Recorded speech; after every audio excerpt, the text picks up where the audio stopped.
नमस्कार. संपूर्ण शास्त्रीय संमोहन कार्यशाळेमध्ये आपली आवड आपण दाखवलेली आहे, आपला इंटरेस्ट आपण दाखवलेला आहे. तुमचं खूप खूप स्वागत. मी डॉक्टर विवेक रणवरे. गेल्या 20 वर्षांपासून मी संमोहन क्षेत्रामध्ये कार्यरत आहे. ट्रेनिंग कोचिंग कन्सल्टन्सीच्या माध्यमातून मी प्रत्येक ठिकाणी ते व्यावसायिक असतील, विद्यार्थी असतील, जनरल पब्लिक असेल, जॉब करणारे असतील, सगळ्या प्रकारच्या लोकांमध्ये संमोहनशास्त्राचा वापर केलेला आहे, मार्केटिंगमध्ये वापर केलेला आहे, उपचारांच्या माध्यमातून वापर केलेला आहे, कार्यशाळेच्या माध्यमातून संमोहनाचा वापर केलेला आहे.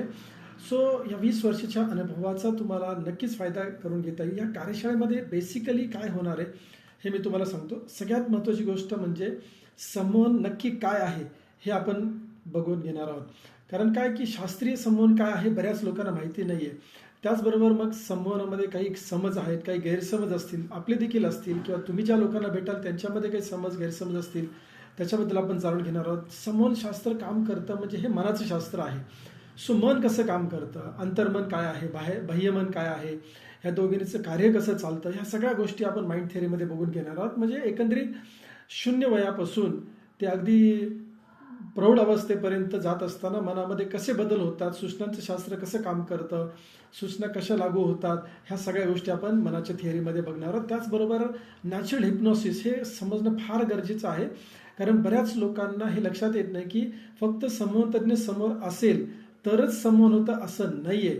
म्हणून आपण या कार्यशाळेला म्हणतोय शास्त्रीय संमोहन कार्यशाळा, बरोबर. तर नैसर्गिकरित्या सुद्धा आपल्याला संमोहनाची अवस्था दिवसातून बऱ्याच वेळेला येत असते आणि म्हणूनच आपलं नकारात्मक प्रोग्रामिंग माइंडमध्ये होत असतं किंवा मनामध्ये होत असतं आणि म्हणून तर आपल्याला संमोहनाची गरज पडते, जेणेकरून आपण पुन्हा एकदा संमोहनाच्या अवस्थेमध्ये जाऊन ते सकारात्मकतेकडे घेऊन जाऊ शकतो. नैसर्गिक संमोहन कसं होतं, ह्याचा उपयोग कसा होईल, आपल्याला आपल्या कार्याच्या ठिकाणी उपयोग होईल, आपल्या व्यवसायाच्या ठिकाणी उपयोग होईल, आपल्या सबऑर्डिनेट्स बरोबर काम करताना उपयोग होईल, आपल्या कुटुंबामध्ये काम करताना उपयोग होईल, आपल्या मित्रमंडळींमध्ये कम्युनिकेशन संभाषण करताना ह्याचा आपल्याला खूप लाभ होणार आहे. बेसिकली आपल्याला जे अपेक्षित बदल किंवा अपेक्षित जो प्रतिसाद हवा आहे इतर लोकांकडून तो कसा मिळवायचा हे तुम्हाला नॅचरल हिप्नॉसिसच्या अवस्थेमध्ये कळणार आहे किंवा या टेक्निकमध्ये कळणार आहे. त्याचबरोबर आपण स्टेट्स ऑफ हिप्नॉसिस बघणार आहोत. म्हणजे ज्या वेगळ्या वेगळ्या अवस्था असतात संमोहनाच्या त्या काय आहेत त्या आपण पाहणार आहोत. त्याच्या मग दुसरा प्रकार येतो त्याच्यामध्ये की वेगवेगळे जे संमोहनाचे प्रकार आहेत, ज्याला आपण स्वसंमोहन म्हणतो, परसंमोहन म्हणतो, समन उपचार म्हणतो किंवा स्टेज हिप्नॉसिस आपण म्हणतो, हे सगळे प्रकार आपण डिटेलमध्ये पाहणार आहोत. त्याचबरोबर स्वसंमोहन म्हणजे स्वतःच्या हितासाठी जर मला संमोहित करून घ्यायचं असेल स्वतःला तर ते कसं केलं जाईल, त्याचे आपण 5 प्रकार बघणार आहोत की स्वतःला संमोहित करून संमोहन सूचनांचा वापर करून मला जो माझ्यामध्ये अपेक्षित बदल घडवायचा आहे तो कसा, ते आपण सेल्फ हिप्नॉसिसच्या थिअरीमध्ये पाहणार आहोत. त्याच्यानंतर मग समोरच्या व्यक्तीला मला संमोहित करायचं, मग तो कुठलाही व्यक्ती असू देत, तर संमोहनाच्या अवस्थेमध्ये जाण्यासाठी काय कंडिशन्स असतात, कुठली व्यक्ती संमोहनात जाऊ शकते, कुठली व्यक्ती संमोहनात नाही जाणार, ह्याची थिअरी आपण बघणार आहोत. त्याच्यानंतर मग संमोहनामध्ये घेऊन जाण्याच्या अगोदर एक प्री टॉक देणं आवश्यक असतं, एक संभाषण आपलं होणं गरजेचं असतं त्या व्यक्तीबरोबर. तर ते संभाषण नक्की काय आहे, तो प्री टॉक काय आहे, त्याची स्क्रिप्ट आपण पाहणार आहोत. त्याच्यानंतर मग इंडक्शन म्हणजे की संमोहनाच्या अवस्थेमध्ये घेऊन जाण्यासाठी ज्या पद्धती आपण वापरणार आहोत त्याला इंडक्शन म्हटलं जातं. ते इंडक्शन्स आपण डिटेलमध्ये बघणार आहोत. थिअरी ऑफ हिप्नॉसिस पाहणार आहोत आणि या थिअरीमध्ये बेसिकली इंडक्शनमध्ये सुद्धा पाहताना आपण विविध प्रकारचे इंडक्शन्स बघणार आहोत. त्याच्यामध्ये इन्स्टंट हिप्नॉसिस असणार आहे, रॅपिड हिप्नॉसिस असणार आहे, फास्ट हिप्नॉसिस टेक्निक असणार आहे, त्यानंतर प्रोग्रेसिव्ह रिलॅक्सेशन टेक्निक असे इंडक्शन्स असणार आहेत. असे वेगळ्या वेगळ्या प्रकारचे इंडक्शन्स, कारण एक टेक्निक बऱ्याच लोकांना लागू पडणार नाही किंवा बऱ्याच लोकांना जे टेक्निक लागू पडतात त्यातलं आपल्याला समजलं पाहिजे की कोणत्या व्यक्तीला कुठलं टेक्निक वापरायचं आहे. आपण हे इंडक्शनचे वेगवेगळे टेक्निक्स पाहणार आहोत. त्याच्यानंतर मग संमोहन सूचना कशा द्यायच्यात, संमोहन सूचना कुठल्या अवस्थेला द्यायच्यात आणि या संमोहन सूचना देत असताना त्यांची काही टेस्ट घेणं आपल्याला अपेक्षित असते की खरोखर ती व्यक्ती समोरची संमोहनाच्या अवस्थेत गेली की नाही. तर त्या सगळ्या टेस्ट आपण वेगळ्या वेगळ्या प्रकारच्या पाहणार आहोत.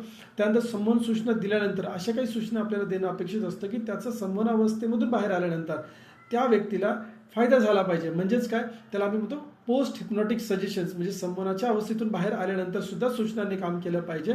त्या सूचना कशा फॉर्म करायच्या ते सगळं आपण बघणार आहोत. आणि सगळ्यात महत्त्वाची गोष्ट, संमोहन अवस्थेमधून एखाद्या व्यक्तीला बाहेर काढायचं असेल आपल्याला, म्हणजे नॉर्मल अवस्थेमध्ये आणायचं असेल, जागरूक अवस्थेमध्ये आणायचं असेल तर ते कसं आणायचं त्यासुद्धा सगळ्या पद्धती आपण पाहणार आहोत. ह्याच्या व्यतिरिक्त संमोहनाचं पूर्ण तुमचं शंकाचं निरसन होईल, तुमच्या शंका कुशंका सगळ्या आपण काय करणार आहोत, सॉल्व्ह करणार आहोत. आणि अतिशय महत्त्वाची गोष्ट म्हणजे या 2 दिवसाच्या कार्यशाळेमध्ये तुम्हाला बऱ्याच वेळेला मी स्वतः संमोहनाच्या अवस्थेमध्ये घेऊन जाणार आहे. स्वसंमोहन कसं करायचं किंवा परसंमोहन कसं करायचं ह्याचा एक प्रोग्राम मी तुमच्या अंतर्मनामध्ये मी डाउनलोड करून देणार आहे, जेणेकरून तुम्हाला संमोहनामध्ये जाणं सोपं होईल किंवा इतरांना संवाद घेऊन जाणं सोपं होणार आहे.